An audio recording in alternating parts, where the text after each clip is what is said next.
There are moments in history when ancient myth, modern science, and the hidden experiences of human consciousness collide. What begins as folklore, or even a simple intoxicant, evolves into a mystery that stretches across centuries, cultures, and faiths. This is one of those stories. For centuries, humankind has searched for ways to pierce the veil of reality. Shamans, mystics, prophets, and seekers have all claimed that beyond the surface of our world lies something far greater, a hidden architecture of existence, teeming with beings that observe us even when we cannot observe them. Some call these visions hallucinations. Others insist they are glimpses of higher dimensions.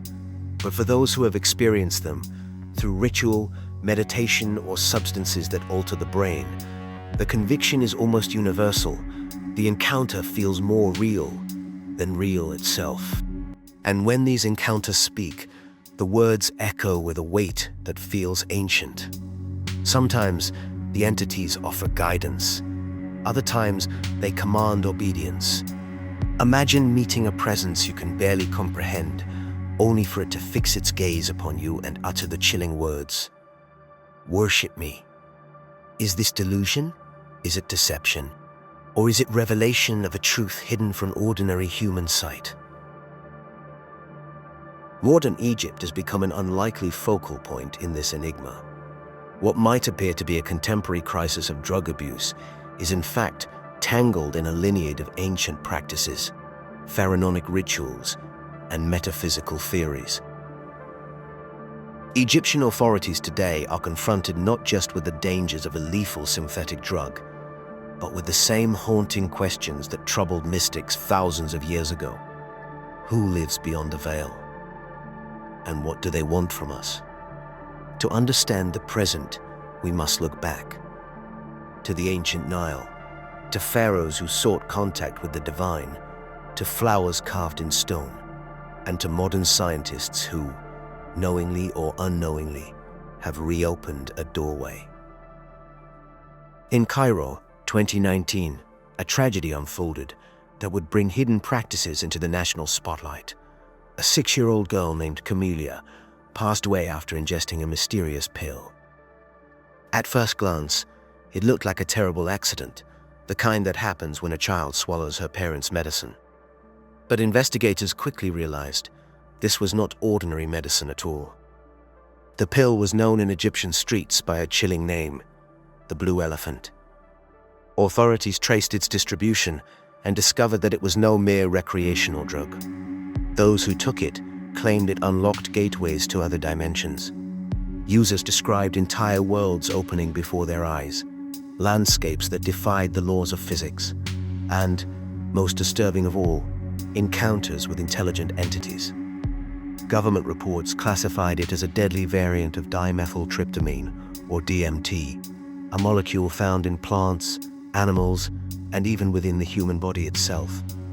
In its natural form, DMT is a fleeting, almost impossible to measure burst of chemistry in the brain. But in concentrated doses, whether smoked, swallowed, or injected, it induces an experience that defies language. Egyptian officials claim this modern blue elephant had a mortality rate of up to 75%. Yet, despite the danger, the allure was undeniable. Why? Because the visions reported felt not like hallucinations, but like a passage into a deeper layer of reality. One man described his surroundings peeling away like wallpaper, revealing another universe hidden just behind the one we know. Another spoke of intelligent beings with forms too complex to describe, peacocks with 4 eyes and 4 arms, and ancient kings long thought dead. One young woman reported encountering a Jinn king who held her in conversation for what felt like an hour, though in ordinary time only minutes had passed. For Egypt, the blue elephant was not just a public health issue. It was a window into a much older and darker heritage, because the roots of this phenomenon stretch all the way back to the days of the pharaohs. More than 3,000 years ago, during the reign of Pharaoh Akhenaten, Egyptian art began to change. Hieroglyphs and carvings from this era show figures holding a flower unlike any other, the Blue Lotus. This flower, known today as Nymphea caerulea, grows in lakes and ponds across East Africa. But in the hands of Egyptian priests, it was not merely decoration. It was believed to be a doorway. Consumed in ritual, it was said to lift consciousness beyond the body, to open the mind to parallel timelines and higher dimensions. Where modern science would later classify its properties as psychotropic, the Egyptians understood it in spiritual terms. They saw it as a key to divine awareness, a way to step briefly into realms normally barred to human senses. Depictions of Akhenaten himself show him raising the lotus high, as though offering or receiving something from beyond. While modern pharmacologists note that the Blue Lotus induces lucid dreams rather than vivid hallucinations, the ancient Egyptians believed it was a tool for perceiving the architecture of the cosmos. In this light, the blue elephant pill of the day looks less like an innovation and more like a continuation, a modern mutation of an ancient Egyptian technology of consciousness. What was once flower has become chemical.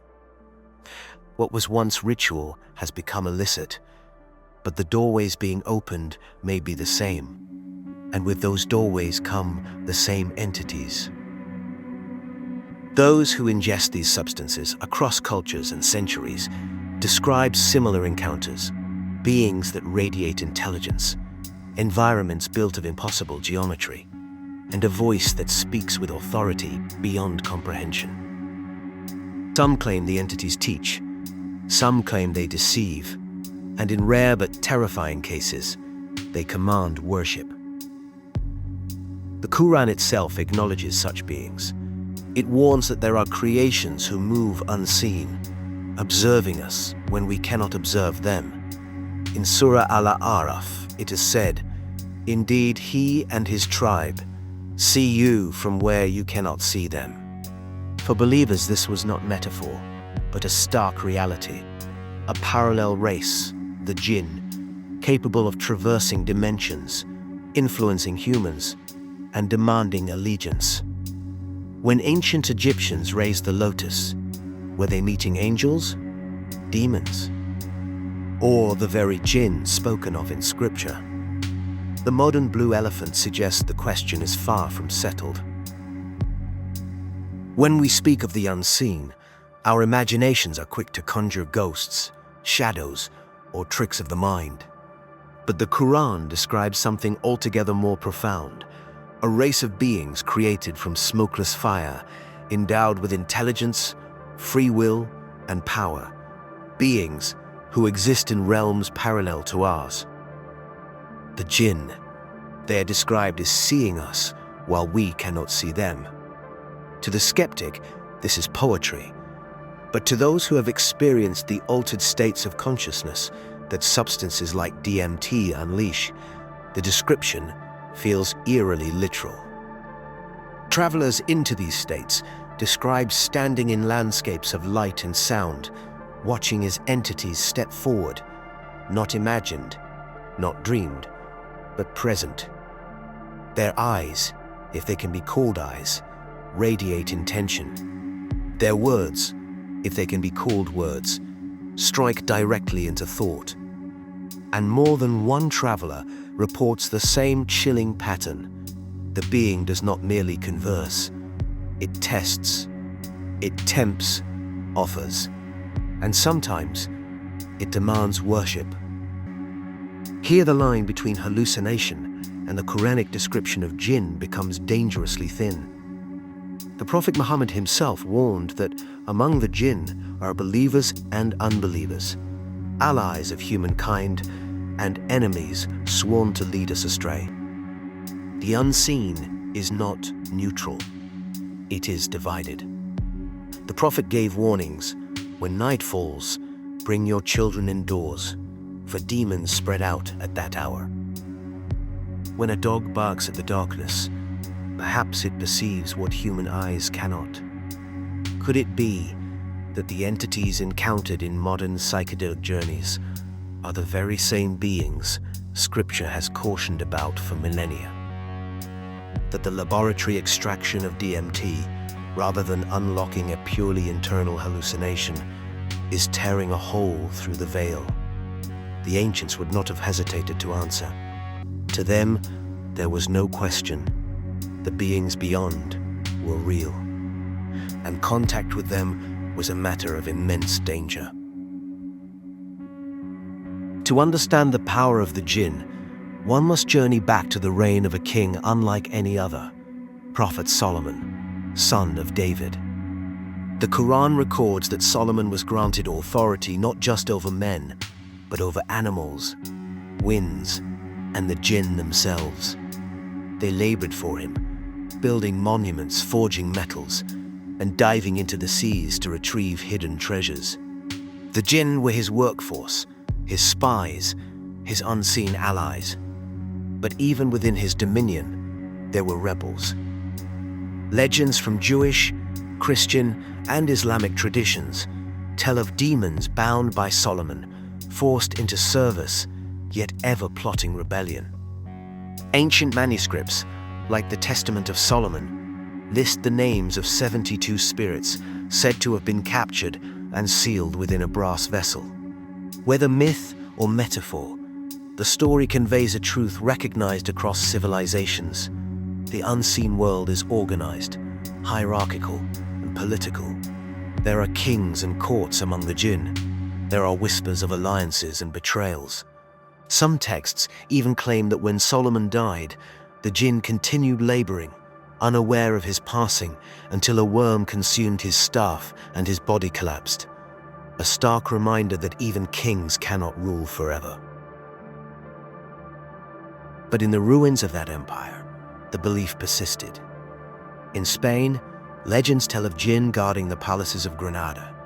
In Iraq, tales spread of entire tribes of Jinn inhabiting the desert. In Persia, sorcerers sought their allegiance. And in Arabia, poets claimed inspiration from companions unseen. The line between creativity and possession blurred. Was the poet channeling his own genius, or was he whispering the verses of a Jinn? These traditions remind us that human history is not merely physical. It has always unfolded in the shadow of another history, one written in invisible ink, where beings of fire move silently alongside us.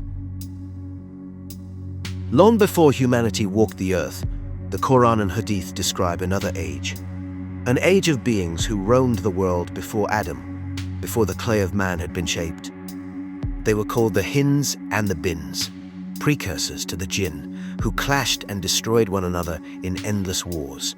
When the Jinn inherited the earth, their reign too was marked by violence. They spread corruption, shed blood, and filled the world with chaos.